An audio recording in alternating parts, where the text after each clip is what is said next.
बिस्मिल्लाहिर्रहमानिर्रहीम। अस्सलामुअलैकुम वरहमतुल्लाहि वबरकातुहू। सजणो आओ नबी पाक सल्लल्लाहु अलैहि वसल्लम दी पाक बारगाह दे अंदर हदिया दुरूद सलाम पेश कर लीए। अस्सलातु वस्सलामु अलैका या सय्यदी या रसूलल्लाह व अला आलिका व सहाबिका या सय्यदी या हबीबल्लाह। सजनों, हज़रत सुल्तान बाहू रहमतुल्लाह अलैह दी किताब दीवाने बाहू दी गज़ल नंबर 42 नाल हाज़िर खिदमत हाँ। हज़रत सुल्तान बाहू रहमतुल्लाह अलैह अपनी इस गज़ल दे विच फरमांदे ने, सोहणे मूँह वाला चन माही दिल मेरे विच वसदा है, एक फाही दाना उसदा जिस विच आशिक फसदा। जिस दी मिसल मिसाल न काई नज़री आवे हसदा, जिसनूं रमज़ दिखावे दिलबर हरगिज़ भेद न दसदा। बेमिसाल दिसे हर जाई मिसल कमर अनवारी, मिसल कमल अनवारी।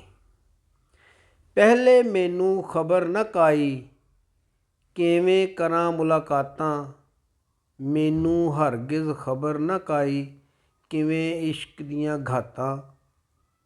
अचनचेती खुसे उस दिल नूं वेख लईयां करामातां, बेमिसल दिल खसिया मेरा करदा फिरां सलातां।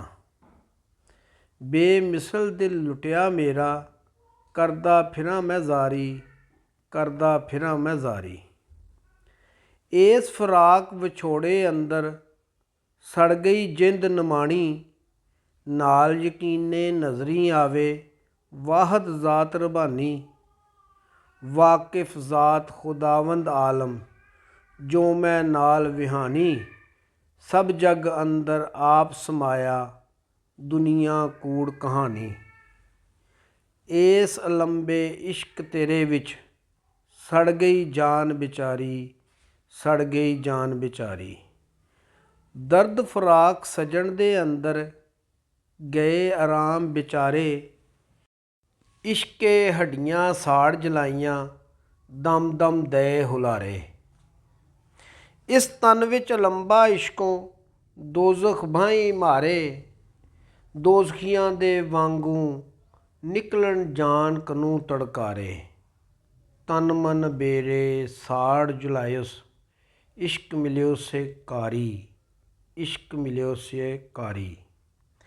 ऐ माही मैं इश्क तेरे विच हदों बाहिर रोना, देख कंगाल ते मारे मैनू अगे फिरां वचन्ना।